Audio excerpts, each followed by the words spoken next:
Avant, je voyageais. Je faisais du BMX. Je me surpassais dans mon sport. En quête de médailles, de podium, de victoire. Aujourd'hui, avec tout ce qui m'arrive, j'ai besoin de me lancer de nouveaux défis.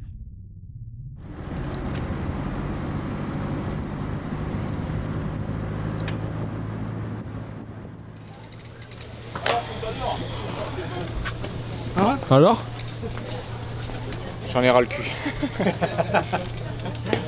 Mais je suis très content de l'avoir terminé avec les collègues. Ouais, c'était super. C'était super. Mais là, je suis fatigué. Ah là. Il me prend par les sentiments là. Merci. Mais il est où le bar? Y'a pas de bar.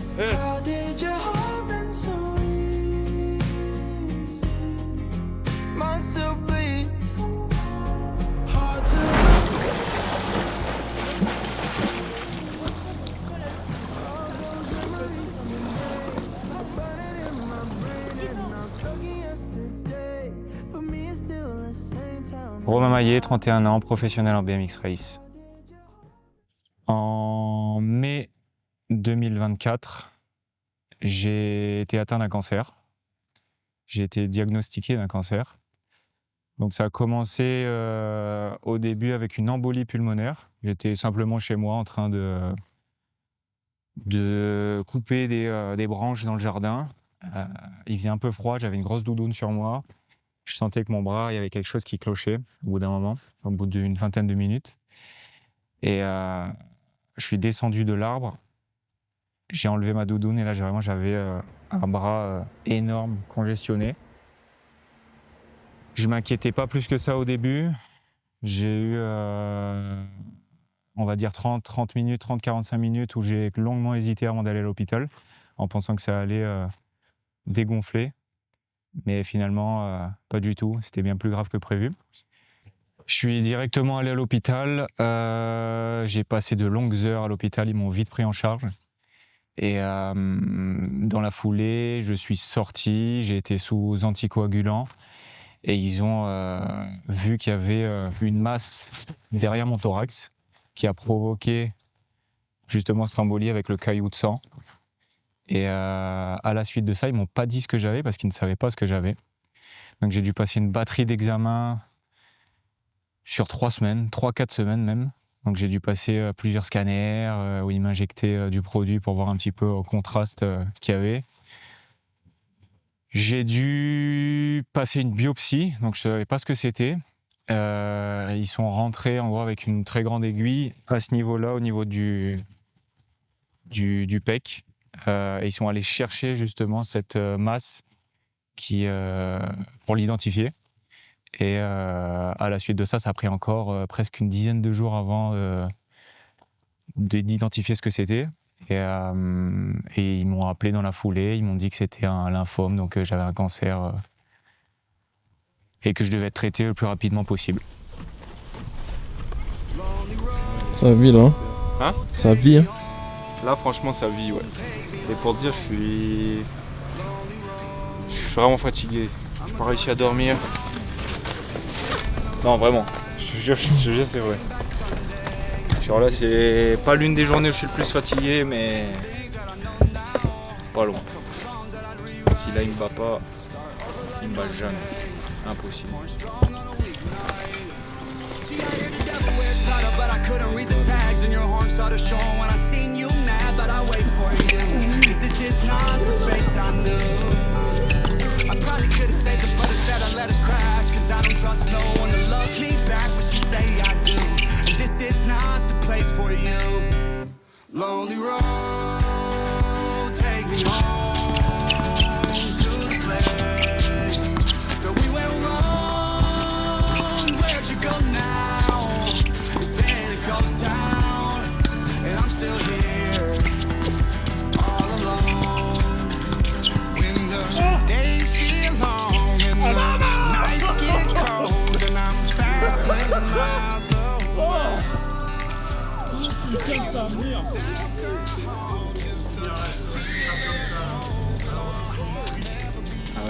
Il aurait mérité de gagner. Moi, j'aurais dû perdre 18 000 fois. À la suite de ça, le temps de mettre les choses en place, j'ai eu des contacts avec le centre de cancérologie à côté de chez moi. 3 semaines, on va dire, avant de me fixer un premier rendez-vous pour commencer les premières chimiothérapies, parce que c'est avec ça que je dois être soigné. 2 semaines, on va dire, après l'annonce du cancer, j'ai eu de très très fortes douleurs une nuit. J'étais ici chez moi, dans le lit. Très fortes douleurs avant de m'endormir, en pensant que ça allait passer. Au niveau de l'épaule, du ventre et du dos. J'ai tenu toute la nuit en pensant que ça allait passer, mais finalement, toute la nuit, j'ai pas réussi à dormir. Et vers 5 heures du matin, je me suis décidé à aller à l'hôpital parce que c'était vraiment trop... c'était insupportable. Dans la foulée, on a démarré les séances de chimiothérapie. La toute première, ça a été avancé quasiment d'1 semaine pour le coup. Ça s'est plutôt bien passé. Donc, on m'a injecté un produit par le cathéter que j'ai ici. Donc, on m'a posé un petit boîtier sous la peau pour faciliter les chimios. Et pareil, j'ai passé une nuit horrible. J'avais extrêmement mal au dos, au ventre. C'était super compliqué. Et le lendemain, le docteur est venu. Et c'est vrai que ça faisait plusieurs semaines que j'avais beaucoup de mal à respirer. Donc la masse, elle a créé l'embolie pulmonaire et elle a aussi fait pression sur la plèvre et les poumons, ce qui a sécrété un liquide qui m'empêchait de respirer correctement. Déjà depuis plusieurs semaines, voire mois, je suppose, j'avais du mal à distinguer avant qu'on me diagnostique le problème, le cancer. Ils m'ont enlevé 1,3 litre de liquide au niveau de la plèvre. C'était énorme. Donc ils ont passé plus d'1 heure à essayer de m'enlever avec un... Ils m'ont fait un trou, ils sont passés par derrière le dos. Et à la suite de ça, j'allais extrêmement mieux. Je respirais presque normalement. Donc j'avais toujours un peu de résidus de liquide vers la plèvre, mais ça allait beaucoup, beaucoup mieux. Donc de la foulée, la chimiothérapie, concrètement, c'est on m'injecte un produit, brûler un peu toutes les cellules que j'ai dans mon corps, dont la mauvaise, qui ne va pas. Je ne pouvais pas être opéré, c'était uniquement via chimio. J'ai commencé à perdre mes cheveux, j'ai commencé à ne plus avoir de force, j'étais super fatigué. Et ensuite les chimios s'enchaînaient, donc tous les 14 jours, une chimio et j'en ai 6 en tout.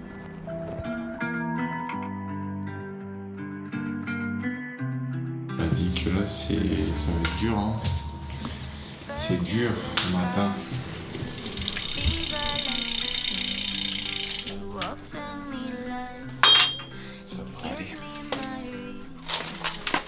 J'ai fait ma petite liste pour ne rien oublier.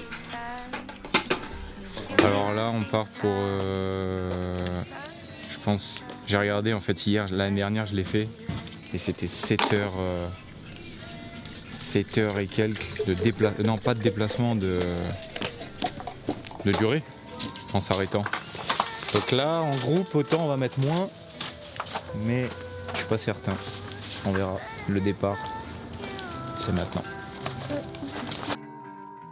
Alors dans toute cette aventure, j'avais pour habitude de m'entraîner en BMX, faire beaucoup de compétitions, me surpasser, beaucoup de projets aussi à côté. Et ça s'est arrêté du jour au lendemain, finalement. Plus rien qui se passe dans ma vie, pas vraiment de sens, je m'ennuyais beaucoup. Je sais pas ce que ça veut dire la dépression, mais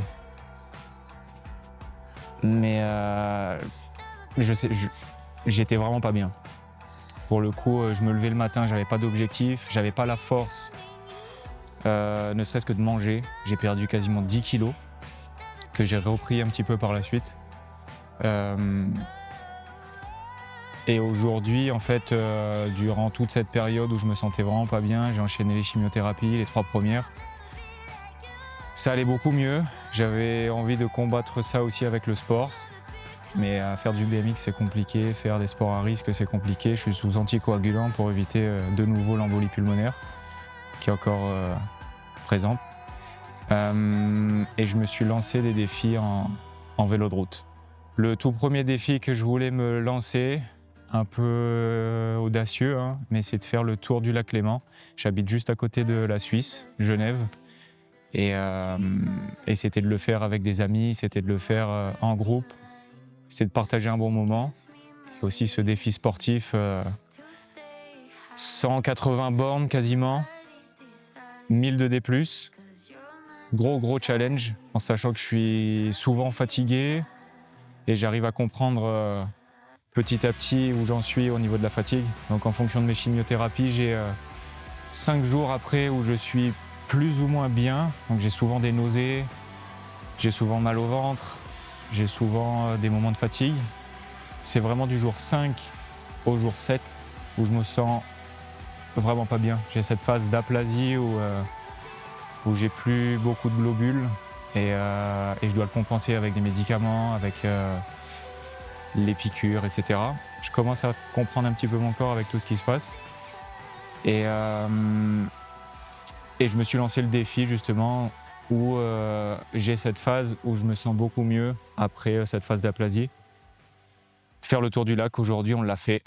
Je suis vraiment content. C'était pas gagné, j'ai eu beaucoup de mal. C'était dur physiquement, c'était dur mentalement surtout.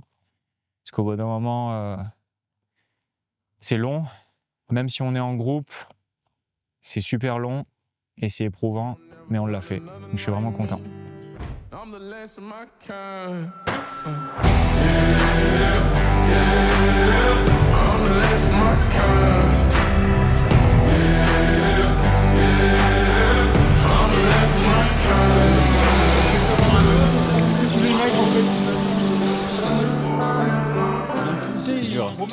C'est dur et ça fait 42 minutes qu'on est parti.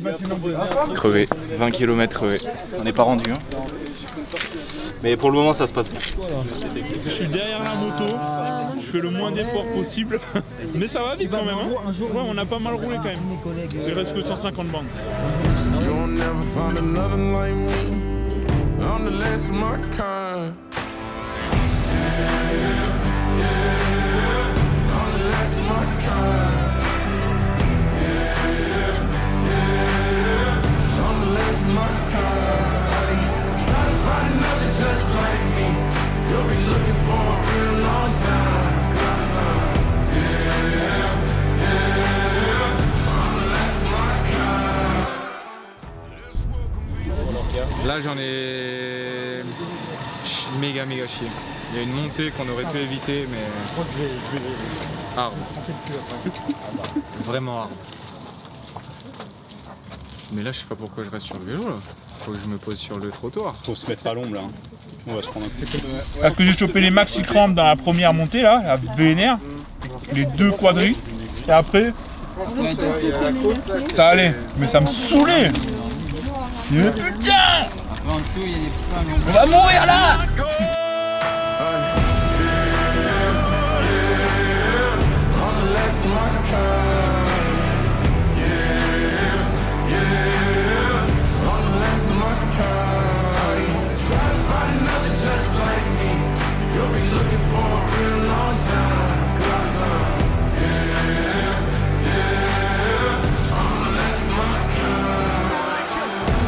Après je commence à être fatigué de ouf là, d'un coup. Fatigue générale de ouf, il y a des crampes. Oh, j'ai presque envie d'arrêter là. Mais je peux pas m'arrêter là. Ouais. Et je pense que toutes les barres qui sont dans le coffre, je vais les tuer. Trop fort. Up high in the Red Rock Mountain, almost lost my mind. I'll be out with the blackbird swinging, circle around them skies. Can't wait much longer, baby. Yeah, it's my time. You won't never find another like me. I'm the last of my kind. On est mort. Tu veux te prendre un peu l'air là? J'en ai ras le cul. Le message, j'ai pas vraiment de message. C'est plus m'écouter, me faire plaisir et aussi partager un moment avec ceux que j'aime, ceux qui me soutiennent. Et typiquement aujourd'hui, il y avait une voiture pour nous accompagner avec le ravito, Sarah, ma copine, qui me soutient depuis le début. depuis le jour 1, qui a plus pleuré que moi, pour le coup, avec la maladie. Et c'était de le faire en groupe, ensemble, avec des potes du BMX, des partenaires et des gens que j'apprécie beaucoup.